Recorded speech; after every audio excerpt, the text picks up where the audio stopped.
ಸಮಯದಲ್ಲಿ ಕರ್ನಾಟಕದಲ್ಲಿ ನಡೆದ ಕೋವಿಡ್ ಹಗರಣ ತನಿಖೆ ನಡೆಸಿರುವ ನ್ಯಾಯಮೂರ್ತಿ ಮೈಖೇಲ್ ಡಿ ಕುನ್ನಾ ಸಮಿತಿಯು ಅಕ್ರಮ ನಡೆಸಿರುವ ಬೃಹತ್ ಬೆಂಗಳೂರು ಮಹಾನಗರ ಪಾಲಿಕೆ ಉನ್ನತ ಅಧಿಕಾರಿಗಳು ಹಾಗೂ ಬೆಂಗಳೂರು ಗ್ರಾಮಾಂತರ, ಗದಗ, ಕೊಪ್ಪಳ ಜಿಲ್ಲಾಧಿಕಾರಿಗಳ ವಿರುದ್ಧ ಕ್ರಮ ಜರುಗಿಸಬೇಕು ಎಂದು ಶಿಫಾರಸು ಮಾಡಿದೆ. ಹಿಂದಿನ ಬಿಜೆಪಿ ಸರ್ಕಾರದ ಅವಧಿಯಲ್ಲಿ ಸರಿಸುಮಾರು 2,000 ಕೋಟಿ ರೂಪಾಯಿ ಕೋವಿಡ್ ಹಗರಣ ನಡೆದಿದೆ ಎಂದು ಆರೋಪಿಸಲಾಗಿದೆ. ಆರೋಪಿತ ಹಗರಣದ ತನಿಖೆಗಾಗಿ ಹಾಲಿ ಕಾಂಗ್ರೆಸ್ ಸರ್ಕಾರವು 2023ರಲ್ಲಿ ಡಿ ಕುನ್ಹಾ ನೇತೃತ್ವದ ಸಮಿತಿಯನ್ನ ರಚಿಸಿತ್ತು. ಸಮಿತಿಯು ಇತ್ತೀಚೆಗೆ ತನ್ನ 2ನೇ ತನಿಖಾ ವರದಿಯನ್ನು ಸರ್ಕಾರಕ್ಕೆ ಸಲ್ಲಿಸಿತ್ತು. ಇದೀಗ ವರದಿಯ ಕೆಲ ಅಂಶಗಳು ಬಹಿರಂಗಗೊಂಡಿವೆ. ಬಹಿರಂಗವಾದ ವರದಿ ಅಂಶಗಳ ವಿವರಿಸುವಂತೆ ಹಗರಣದಲ್ಲಿ ಬಿಬಿಎಂಪಿ ಅಧಿಕಾರಿಗಳು ಮತ್ತು 3 ಜಿಲ್ಲಾಧಿಕಾರಿಗಳು ಭಾಗಿಯಾಗಿದ್ದಾರೆ ಎಂಬುದನ್ನು ಸಮಿತಿಯು ಕಂಡುಕೊಂಡಿದೆ.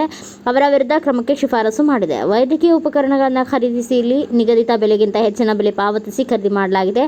ಬಿಬಿಎಂಪಿಯಲ್ಲಿ 4 ವಿಭಾಗಗಳು ಮತ್ತು 3 ಜಿಲ್ಲೆಗಳಲ್ಲಿ 54% ಕೋಟಿ ರೂಪಾಯಿ ಅವ್ಯವಹಾರ ನಡೆದಿದೆ.